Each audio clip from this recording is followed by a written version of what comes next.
Кеуденің терең бұлшық еттері бірінші қабырға аралық бұлшық еттері мускулюс интеркосталис қысқалау және де жалпақта орналасқан қабырғалардың аралығында орналасатын, атқаратын қызметіне және де орналасуына қарай сыртқы бұлшық еттер, ішкі бұлшық еттер және аса ішкі бұлшық еттер деп бөлінеді. Бірінші сыртқы бұлшық еттері мускулюс интеркосталис экстерни деп аталады, немесе мына суреттен анық көрінеді. Ол жоғарғы қабырғаның төменгі жиегіне бастау алады және қиғаш бағытта түсіп, төменгі қабырғаның жоғарғы жиегіне бекетін болып табылады. Негізгі қызметі қабырғалардың аралығын алшақтатып, кеуде қуысын кеңейтіп, терең тыныс алуға қатысады. Келесі бұлшық ет қабырғааралық ішкі бұлшық ет мускулюс интеркосталис интернус деп аталады. Ол төменгі қабырғаның жоғарғы жиегінен бастау алады және қиғаш бағытта өтіп, жоғарғы қабырғаның төменгі жиегіне бағытталатын болып саналады. Мына жерден көрсеңіздер болады. Негізгі қызметі бұл бұлшық еттің кеуде қуысын тарылтып, демді сыртқа қарай шығару болып саналады.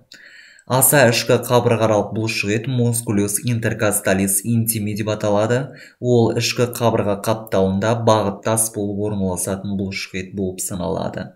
Негізгі қызметі кеуде қуысын тарылтып, ауаны сыртқа шығару болып саналады.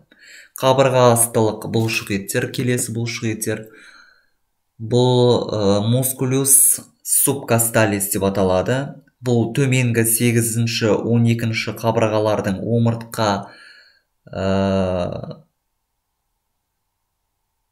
омыртқалық ұшының ішкі бетінде қиғаш бағытталып басталатын бұлшық еттер болып табылады. Жалпы 4 жұп бұлшық еттен тұрады. Бұл бұлшық еттер кеуденің ішкі қиғаш бұлшық еті тәрізді. Бұл бұлшық еттердің бір ерекшелігі бір қабырға, екі қабырға немесе үш қабырғаны аттап барып бекетін болып табылады. Яғни жоғары қабырғаның төменгі жиегіне бекетін ескеруіміз керек. Бірінші негізгі қызметіне келетін болсақ, ішкі қабырғааралық бұлшық еттер тәрізді кеуде қуысын тарылтып, демді сыртқа қарай шығару қызметін атқарады. Келесі бұлшық ет кеуденің көлденең бұлшық еті мускулюс трансверсус тарацис деп аталады.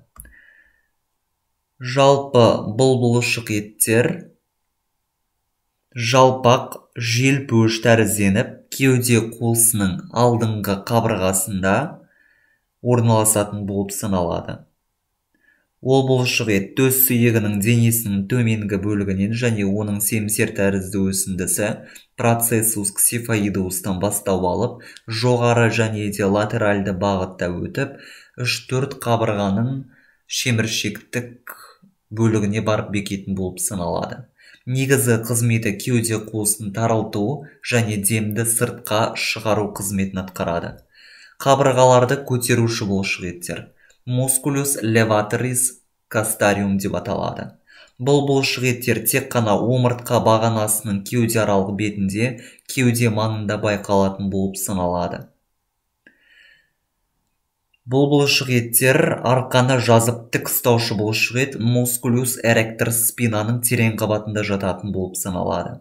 Жоғарғы екі кеуде омыртқалардың көлденең өсінділерінен бастау алады және латеральды бағытталатын болып саналады. Және бұлшық ет талшықтары шашырап, төменгі қабырғалардың бұрыштарына қарай өтіп, бір қабырғаны, екі қабырғаны аттап өтіп, бекетін болып саналады. Бұлшық еттердің талшықтары ұзын және қысқа бұлшық еттерге бөлінетін болып саналады. Бұлшық еттердің негізгі қызметі қабырғаларды көтеріп, тыныс алуға қатысу болып саналады.